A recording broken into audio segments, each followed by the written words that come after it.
in St. Peter's Basilica and the northern side nave.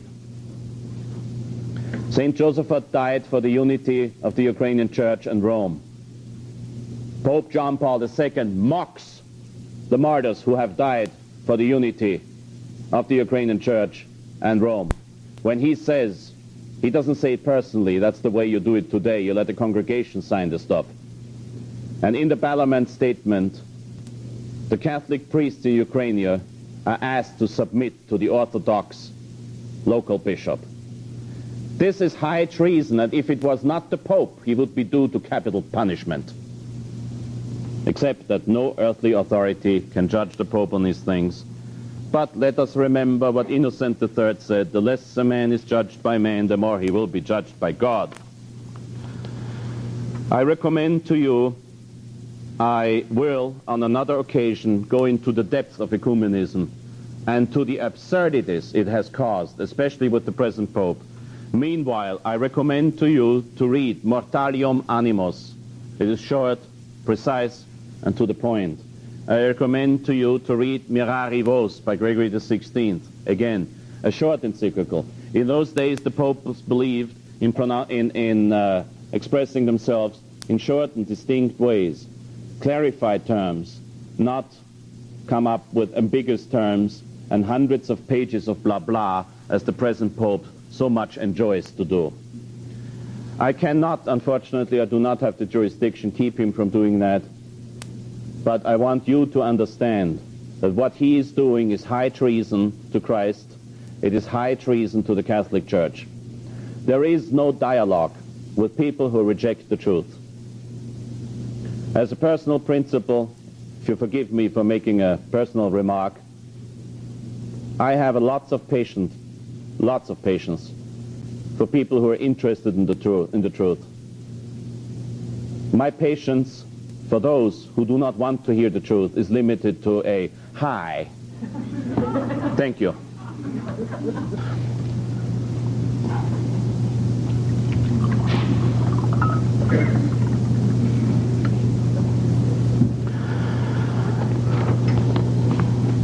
You must bear with me. Sometimes, as far as the quotations are concerned, my eyesight is not what it used to be, and sometimes in the quick run of conference I don't find the proper quotations in time, and I don't want to interrupt too much, because in that case the tape would have to be cut 10 times and 20 times over again before you get a decent copy.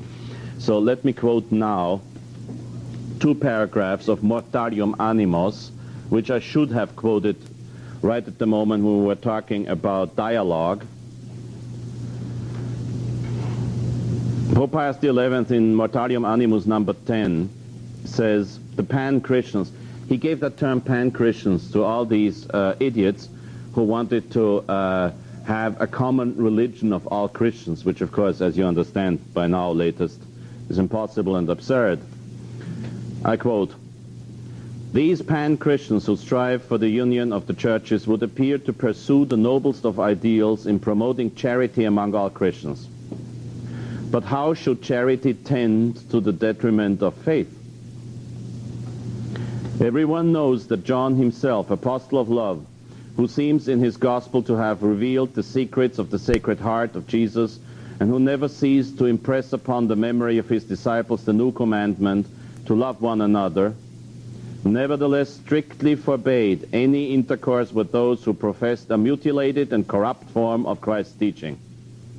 St. John says, 'If any man come to you and bring not this doctrine, receive him not in the house, nor say to him, God speed you.'" That means I'm going further than St. John did. I say hi to the heretics. And for those who have not my first tape, heretics all, whoever you be, in Tarbes or Nîmes or over the sea, you never shall have good words from me. Caritas non conturbat me. But Catholic men that live upon wine are deep in the water and frank and fine. Wherever I travel, I find it so. Benedicamus Domino. Hilaire Belloc. Number 11 of Mortalium Animus. Therefore, since the foundation of charity is faith pure and inviolate, it is chiefly by the bond of one faith that the disciples of Christ are to be united. A federation of Christians, then, is inconceivable, in which each member retains his own opinions and private judgment in matters of faith, even though they differ from the opinions of all the rest. How can men with opposite convictions belong to one and the same federation of the faithful? Those who accept sacred tradition as a source of revelation, and those who reject it. Those who recognize as divinely constituted the hierarchy of bishops, priests, and ministers in the church, and those who regard it as gradually introduced to suit the conditions of the time. Those who adore Christ really present in the most holy Eucharist through that wonderful conversion of the bread and wine, transubstantiation, and those who assert that the body of Christ is there only by faith or by the signification and virtue of the sacrament. How so great variety of opinions can clear the way for the unity of the Church, we know not. That unity can arise only from one teaching authority, one law of belief, and one faith of Christians. But we do not know that from such a state of affairs it is but an easy step to the neglect of religion or indifferentism. The rest I quoted. When I quoted Mirari Vos by Gregory XVI, saying that we must hold steadfast to the consecrated traditions, this at the same time means what I said yesterday, that the customs of the Church in the administration of the sacraments, the rites in celebrating the sacraments, have been handed down to us as a sacred tradition. No man shall touch them, not even the Pope. Otherwise you could not call them consecrated. Something that every Pope might change according to his own beliefs is not something that you could call consecrated. The law of how to elect a Pope that may be changed by every Pope to his liking is not a consecrated thing, and never was considered such in the Church. If canon law has to be adapted to the times, and sometimes, needless to say, canon law being positive law ruling the relation of one Christian to another, is something that will have to be adapted to the present times. But canon law is not sacred. It is only a lot holier than secular law. The next document we have to discuss, I'm going to talk about very shortly. It is the Dogmatic Constitution on Divine Revelation, Dei Verbum, November 18th, 1965. The fact that it's a dogmatic constitution does not mean it is a dogma. A dogmatic constitution, before it declares to be a dogma, only means to say it is a constitution teaching. It is not a constitution giving practical advice. It is a constitution that is teaching. What makes a dogmatic constitution a dogma is the solemn pronouncements, mostly in the negative form at the end of the document, saying, whosoever says that this is not so, let him be accursed outside the church, anathema sit. In number 8, Dei Verbum pronounces a heretical definition of tradition. You can read about this in detail in one of the next issues of the Catholic Family News, because that's what I spoke on in Philadelphia 3 weeks ago. My whole conference will be published in the Catholic Family News. I'm only going to say one thing here. According to the will of the fathers of the Council, of the Vatican Council, somehow the document, the concept of tradition has been changed round. Now, tradition can change. I quoted Leo XIII before, saying tradition cannot change, the faith cannot change, dogma cannot change. There is no hierarchy of truth. There is only one and the same truth. I quoted Pius XII saying that the ordinary magisterium is to be obeyed. The ordinary magisterium being only such when, and by the way, there's lots of theological manuals from the old days that will say the same that I say. The ordinary magisterium, the ordinary teaching of a pope, only being binding, of course, if he does not contradict his predecessors. Here in this council, they dare to change the concept of tradition by saying tradition knows progress. And the exact quotation is, the tradition that comes from the apostles makes progress in the church with the help of the Holy Spirit. There is a growth in insight into the realities and words that are being passed on. This comes about in various ways. It comes through the contemplation and study of believers who ponder these things in their hearts. It comes from the intimate sense of spiritual realities which they experience. Thus, as the centuries go by, the Church is always advancing towards the plenitude of divine truth until eventually the words of God are fulfilled in her. No. The Church is in the possession of the full truth. The Church cannot approach. The Church cannot come closer. It cannot advance towards the plenitude of divine truth. The Church has the divine truth in its fullness. That is a dogma of the Catholic faith. And tradition is not something that changes with the pondering of believers. I don't care about the pondering of believers. And I'm not interested what the religious experiences of Mr. X and Mrs. Y are. They do not change the truth. They do not add anything to tradition. The only way in which tradition can grow is in the sense of the deepening of the understanding. But as St. Vincent of Lerins pointed out, quoted by Vatican Council I, St. Vincent of Lerins says, there is a deepening in understanding of the truth, but eodem sensu, eadem sententia, in the same sense and in the same judgment. You cannot reverse the judgment of 500 years ago through a better understanding or because of a better understanding. You can only deepen the understanding. When in 1854, the 8th of December, Pius IX proclaimed the dogma of the Immaculate Conception, he did not say anything new. He just made sure that now we have precise terminology on what it means. I've talked about that, but in the same context, I have to mention the sad fact of the most fraudulent document issued by the Holy See, signed by the Holy Father, in the last 30 years. And it's the very same document on which the Fraternity of St. Peter and other groups based their existence. The document is called Ecclesia Dei. The document directly contradicts the tradition of moral theology handed down to us and in the past and from other popes, when it says in number 3, in itself, this act, they talk about the episcopal consecrations performed by Archbishop Lefebvre with the assistance of Bishop Castro-Maya. In itself, this act was one of disobedience to the Roman Pontiff in a very grave matter and of supreme importance for the unity of the Church, such as it is the ordination of bishops whereby the apostolic succession is sacramentally perpetuated. Hence, such disobedience, I checked this with the Latin, it is indeed such. Hence, such disobedience, which implies in practice the rejection of the Roman primacy, constitutes a schismatic act. No, it doesn't. Such disobedience as such does not constitute anything but disobedience. And the new Code of Canon Law agrees with me, because the new, mind you, the old Canon Law of course does, because never in the history of the Church was an illegal episcopal consecration considered a schismatic act.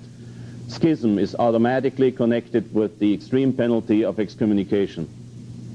How come the Church never put illegal episcopal consecrations under the pain of the penalty of excommunication until 1949, when Pius XII was faced with the National Church of China consecrating bishops against his will? The new Code of Canon Law does not list, when it says in Canon 1382 that the episcopal consecrations without the mandate of the Pope or automatic excommunication, does not list this crime under the crimes of schism, under the crimes against the unity of the Church. The new Code of Canon Law does not mention the episcopal consecrations in context with schism. So the Pope cannot. The Pope is bound to canon law unless he wants to change it. So number 3 is a lie Number 3 is an error in moral theology. Number 4 says the root of this schismatic act, which it is not. The root of this schismatic act can be discerned in an incomplete and contradictory notion of tradition. So the Pope now accuses Archbishop Lefebvre of an incomplete and contradictory notion of tradition, which is quite funny when you consider I have read everything that Archbishop Lefebvre ever wrote. And all I found was most unoriginal statements. Most unoriginal. He quotes the popes, he quotes the councils, he quotes the saints, he quotes the church fathers, he quotes the appointed doctors of the church, and he never says anything out of his own. Archbishop Lefebvre was one of the most unoriginal persons in this world as far as doctrine is concerned. God bless him for that, and we thank him for that. His concept of tradition is exactly identical with the concept of tradition dogmatically pronounced in De Filius of Vatican I and dogmatically pronounced in the appropriate section and session of the Council of Trent. And it is completely in accordance with everything that was ever said about tradition in the history of the Church until the infelicitous year of 1958. I say again, the root of the schismatic act can be discerned in the incomplete and contradictory notion of tradition. Incomplete because it does not take sufficiently into account the living character of tradition. That tradition has a living character is a concept condemned so often that sometimes there's so many quotations that I just simply do not have them present. But you will find this in the Catholic Family News. It comes with this living character of tradition, which, as the Second Vatican Council clearly taught, comes from the apostles and progresses in the Church with the help of the Holy Spirit. There is a growth in insight into the realities and words that are being passed on. This comes about in various ways. It comes through the contemplation and study of believers who ponder these things in their hearts. It comes from the intimate sense of spiritual realities which they experience. And it comes from the preaching of those who have received, along with their right of succession in the episcopate, the sure charism of truth. This is exactly a definition according to everything that Pius X condemns in his encyclical against modernism, Pascendi Dominici Gregis. But as this was my second conference in Philadelphia, I recommend you the reading of the appropriate issue of Catholic Family News. We do not have the time here. The next one among the most scandalous documents of Vatican II is the Declaration on Religious Liberty. The title itself is to be condemned. Declaration on Religious Liberty. Vatican II, Dignitatis Humanae, December 7, 1965. It starts with blasphemy. Number 1, contemporary man is becoming increasingly conscious of the dignity of the human person. St. Pius X said, the only dignity in the human person is in his being a Christian. Leo XIII said, enough talk about the dignity of man, let's talk about the dignity of God.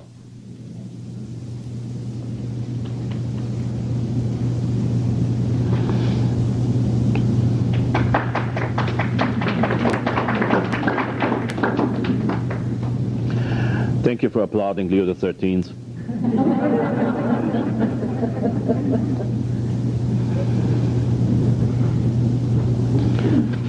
Consequently, the Council says in number 2, the Council further declares that the right to religious freedom is based on the very dignity of the human person, as known through the revealed Word of God and by reason itself. This right of the human person to religious freedom must be given such recognition in the constitutional order of society as will make it a civil right. Can you believe this? Let's see what the Catholic Church says about that.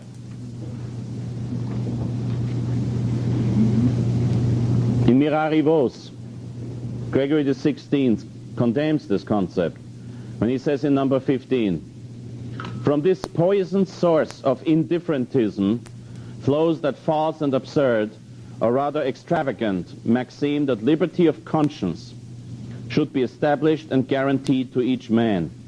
A most contagious error, to which leads the absolute and unbridled liberty of opinion, which for the ruin of church and state spreads over the world, and which some men, by unbridled impudence, fear not to represent as advantageous to the church. And what more certain death for souls, says St. Augustine, than the liberty of error? The very proposal of religious liberty, something that was found among proud souls in the 19th century, was condemned by Pope Pius IX. The document is called the Syllabus of Pius IX, Syllabus of Principal Errors of Our Time, which are centered in the consistorial allocutions, encyclicals, and other apostolic letters of our most holy Lord, Pope Pius IX. It is a collection of statements from the writings of Pius IX, issued by the Holy Office in the name of the Pope, sanctioned by him, and it gives a list of 80 statements. All the 80 statements are solemnly condemned in this document. And anybody who agrees with any one of these statements automatically ceases to be a Catholic. So understand, what I'm quoting now is not the doctrine of the Church, it is condemned. Number 15. Every man is free to embrace and profess that religion which, guided by the light of reason, he shall consider true. Condemned sentence. Number 16. Man may, in the observance of any religion whatever, find the way of eternal salvation and arrive at eternal salvation. Condemned sentence. Quoted by Vatican II as doctrine in the aforementioned document and this document. 17. Good hope, at least, is to be entertained of the eternal salvation of all those who are not at all in the true Church of Christ. Condemned statement. 18. Protestantism is nothing more than another form of the same true Christian religion, in which form it is given to please God equally as in the Catholic Church. Condemned statement in the collection of Pius IX. Not literally quoted by Vatican II, but indirectly.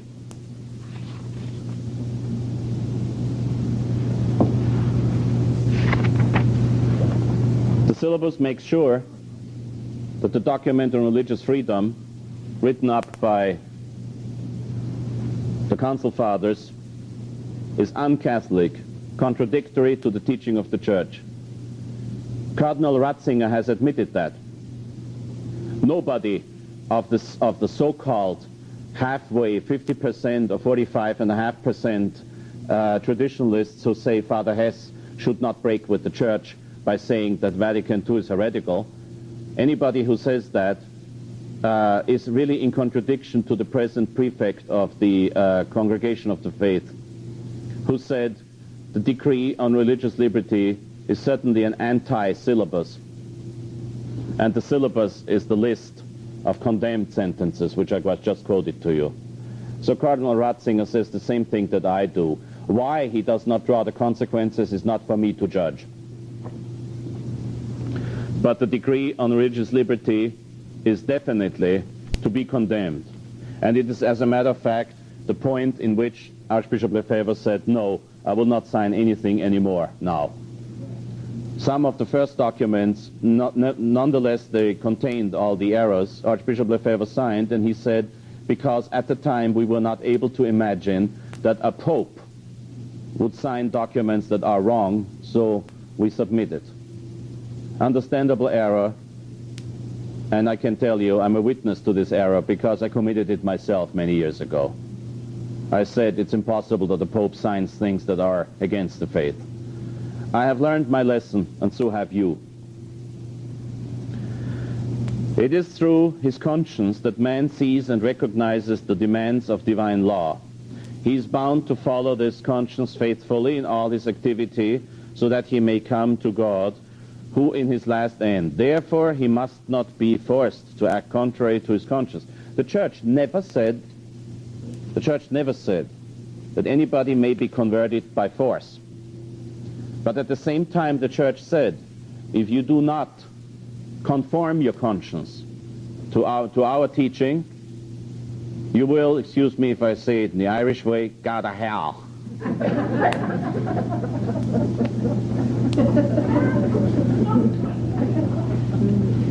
And now Vatican II requests the states to turn this into a law. In number 4, therefore, provided the just requirements of public order are not violated, these groups have a right to immunity so that they may organize themselves according to their own principles. They must be allowed to honor the supreme Godhead, or whatever that is, with public worship, help their members to practice their religion and strengthen them with religious instruction, and promote institutions in which members may work together to organize their own lives according to their religious principles. So please contribute to the next donation to build a mosque in Los Angeles. The Pope sent a delegate to the official opening of the Islamic mosque in Rome.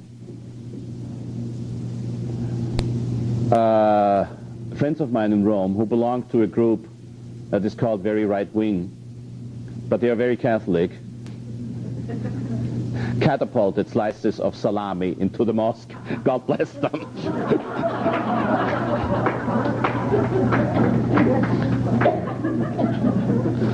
Actually, what they're good people.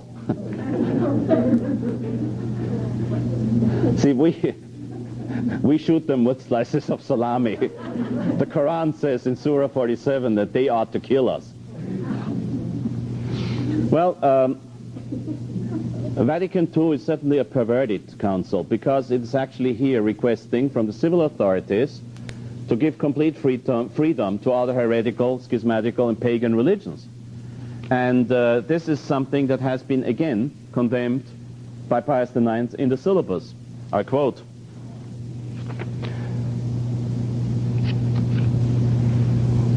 Number 20, the ecclesiastical power ought not to exercise its authority without the permission and assent of the civil government.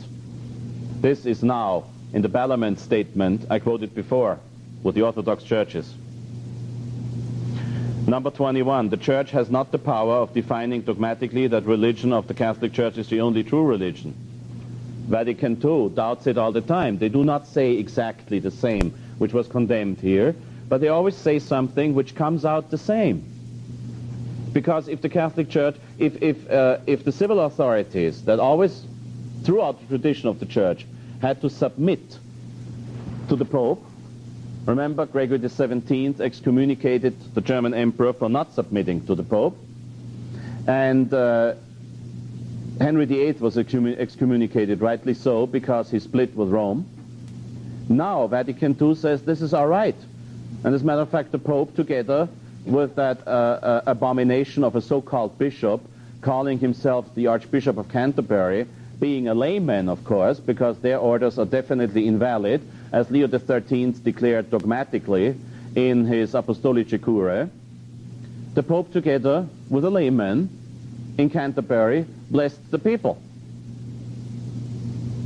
If I had been stupid enough to be there, I would have walked out. Number 22 of the condemned sentences. The obligation by which the Catholic teachers and authors are strictly bound is confined to those things only which are proposed to universal belief as dogmas of faith by the infallible judgment of the Church. This is a necessary requisite in order to be able to have dialogue and in order to say that the other religions can save you too. I have told you what the other popes have said about a hierarchy of truth.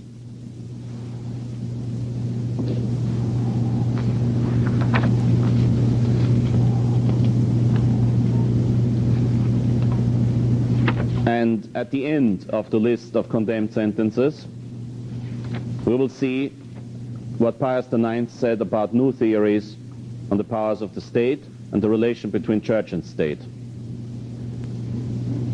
In number 77, condemned sentence, In the present day, it is no longer expedient that the Catholic religion should be held as the only religion of the state, to the exclusion of all other forms of worship. This sentence has been condemned.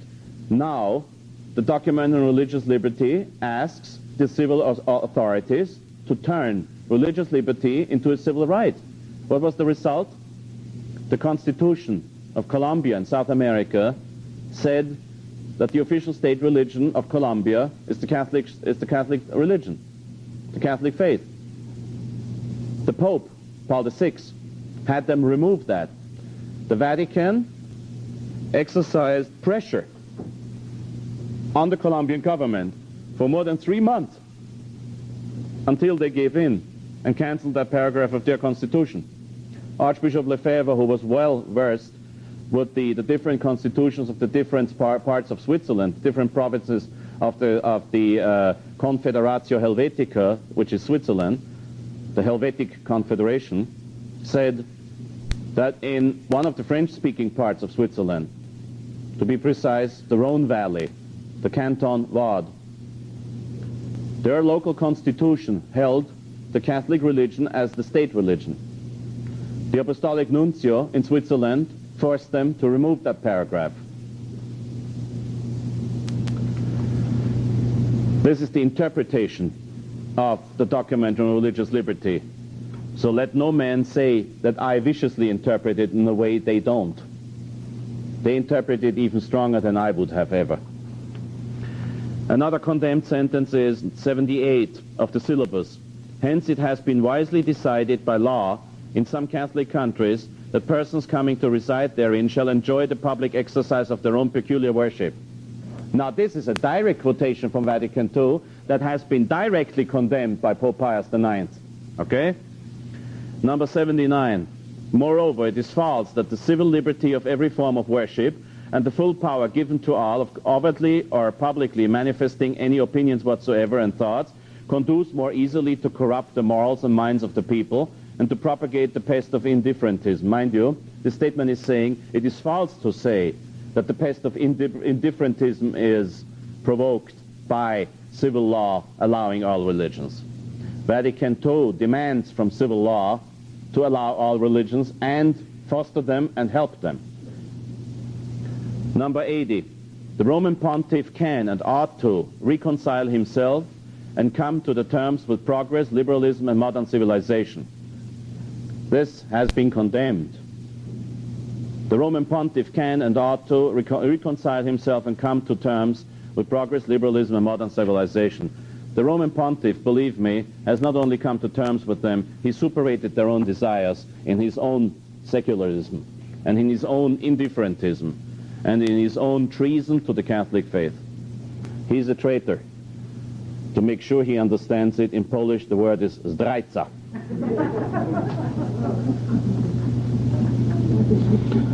Religious liberty, Vatican II says, religious communities have the further right not to be prevented from publicly teaching and bearing witness to their beliefs by the spoken or written word. It's time to put the Jehovah's Witnesses on welfare, isn't it? Also included in the right of religious freedom is the right of religious groups not to be prevented from freely demonstrating the special value of their teaching. The special value of their teaching. Yes. How about the Islamic viewpoint on women? I'm surprised that Hillary hasn't come out strong against Islam. Heil Hillary.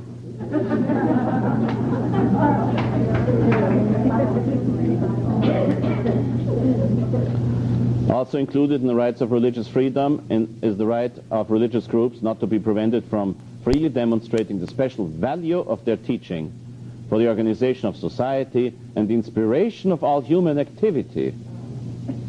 This is not coming from Andrew LaVey, if you know whom I mean. This is not coming from the White House. This is Vatican II. These groups have the right to decide in accordance with their own religious beliefs, the form of religious upbringing which is to be given to their children. This is why now when a Catholic marries a Protestant, there's no further demand of having the children baptized Catholic. It doesn't matter anyway. The civil authority, therefore, must undertake to safeguard the religious freedom of all the citizens in an effective manner by just legislation and other appropriate means. It must help to create conditions favorable to the fostering of religious life so that the citizens will be really in a position to exercise their religious rights and fulfill their religious duties, and so that the society itself may enjoy the benefits of justice and peace which results from a man's faithfulness to God and his holy will. Who are the only ones who fulfill the holy will of God? The Catholics, nobody else. Vatican II says they all do. I think this is sufficient as far as the document on religious liberty is concerned. Another last quotation. The freedom of the Church is the fundamental principle governing relations between the Church and public authorities and the whole civil order. This is right, of course. The Church claims freedom from herself in human society before every public authority. The Church also claims freedom for herself as a society of men with the right to live in civil society in accordance with the dependence of the Christian faith. So now here we have for the first time a proper understanding of religious liberty. Why is it that the Catholic Church has never publicly condemned the First Amendment to the American Constitution? Because the popes have always known that if a country is not Catholic anyway, we might as well use their ideas about religious liberty. This does not make it teaching. Vatican II turned it into teaching. The First Amendment to the American Constitution, adopted in 1791, is not teaching. It's a workable arrangement, nothing more. The American Constitution is not a document that teaches the people. It is not a religious document. It is not a document that says this is what you have to believe, but this is how we are going to organize our society. And in our society, with all the religions coming over from Europe, just think of the Mayflower that never sank, unfortunately. With all these religions coming over, the state had little choice. It might have strived for a more Catholic constitution, but anyway, it's not a teaching document. The scandal here is that Vatican II now turned something that we had to tolerate for 200 years into teaching. And at the same time, the Christian faithful, in common with the rest of men, have the civil right of freedom from interference in leading their lives according to their conscience. A harmony exists, therefore, between the freedom of the Church and that religious freedom which must be recognized as the right of all men and all communities and must be sanctioned by constitutional law. It is sanctioned by constitutional law in this country. But where in this document is the mentioning of Christ the King? Pope Pius XI in Quas Primas pronounced as a solemn truth to be held forever that Christ is the King of all societies, and that only in the kingship of Christ we are fully dignified human beings. As Pius X said, the dignity of the human being lies in his being a Christian. This document, even when it talks about the freedom of the Catholic Church itself, does not mention Christ the King. This goes to show you in which spirit these things were written. I've dealt with religious liberty. Sad as it is, this is not yet the worst to come in Vatican II. In many ways, the worst of all documents, even though it is not explicitly as heretical as the other ones that I quoted are, is the pastoral constitution. So it's not even dogmatic, but it's still the worst. You will see. Pastoral Constitution of the Church in the Modern World. Gaudium et Spes, December 7, 1965.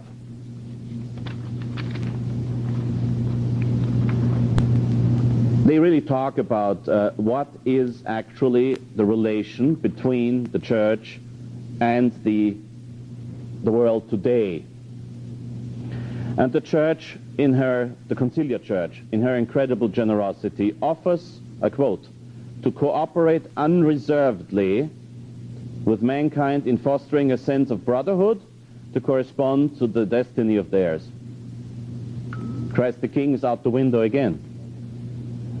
The Church now wants to cooperate unreservedly, and as you will see in number 80, with the New World Order. The destiny of the human race is viewed as a complete whole, no longer, as it were, in the particular histories of various peoples.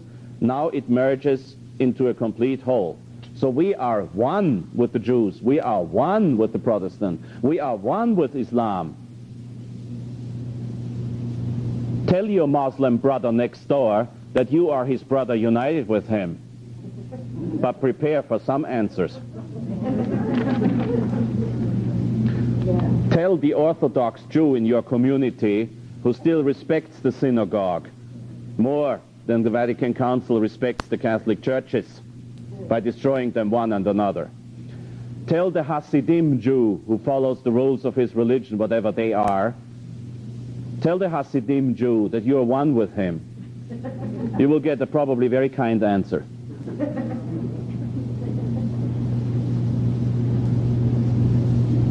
What is the final meaning of man's activity in the universe? The Council doesn't give the answer, believe me. The people of God, that's the Church, we have seen that in Lumen Gentium. The people of God, identical concept to the concept of the Church. The people of God and the human race, which is its setting, render service to each other. Oh, now the Church, together with all the other human beings, we render service to each other. Again, tell your Hasidim neighbor that you're rendering service to him. He will say, what? I have not seen it. In number 12, the same scandalous document says, believers and unbelievers agree almost unanimously. Almost means we do not. Believers and unbelievers agree almost unanimously that all things on earth should be ordained to man as to their sender and summit. That is Satanism. This is the result of Jacques Maritain's attempt to reconcile humanism and Christendom in his horrible book, L'Humanisme Intégral, Integral Humanism, which was translated into Italian, Umanesimo Integrale, by a certain Giovanni Battista Montini, and forwarded with the most praising terms. Giovanni Battista Montini was Paul VI. The very concept that the churches work towards man as their summit and center, it is Satanism because it is substituting God with man. It is putting man in the position of God. Gilbert Keith Chesterton said about this, if you say I am, and you do not specify what you mean when you say I am, then you pronounce the word of God. You pronounce the name of God. You claim the name of God for yourself. The vision of a haloed host that weep around an empty throne. Aureoles dark and angels dead. Man with his own life stands alone. I am, he says, his bankrupt creed. I am, and is again a clod. The sparrow starts, the grasses stir, for he has said the name of God. Gilbert Keith Chesterton knew what it meant when you put man in the position of God.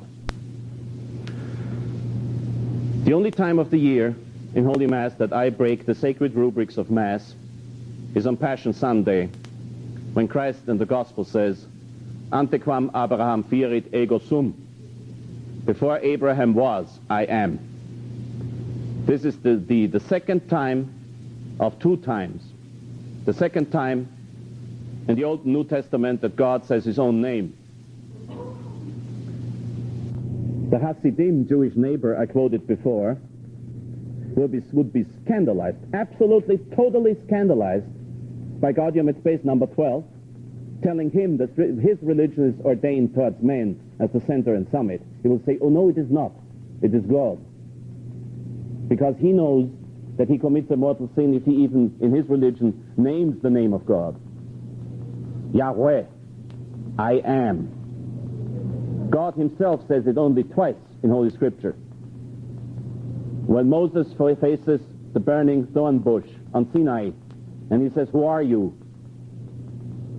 And God answers, "Ego sum qui sum." I am who am. And when Christ says, "Ante quam Abraham fieret ego sum," before Abraham was, I am, contrary to Vatican II, the Jews react very consequentially. They pick up stones to stone him because he has just said the name of God, referring to his own person. They were wrong. Of course the Jews were wrong. They did not recognize Christ as the Son of God, but their reaction was at least logical. You cannot say I am and not add anything. I'm a man. I'm a priest. I'm 44 years old. I'm a doctor of theology, but I cannot say I am. Only God can say I am, because God is infinitely simple being. And when Moses asked him, "Yes, but what do I tell those people down there who you are?" God says, "Tell them that you met the one who is, qui est." Nothing else, just the one who is. And that is why from that day on, the word Yahweh, I am, was so sacred, that whoever pronounced it was subject to capital punishment. The logical consequence of that is Vatican II saying in number 21, although the Church altogether rejects atheism, although, it's always although and then but. Although we are all Catholics, but. Although the Church altogether rejects atheism, she nevertheless sincerely proclaims that all men, those who believe as well as those who do not, should help to establish right order in this world where all live together. This certainly cannot be done without dialogue. I guess one of the council fathers was George Bush when he said the New World Order.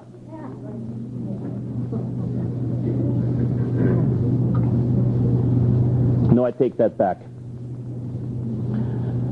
I don't dislike George Bush half as much as the people who wrote this. He's not a Catholic bishop.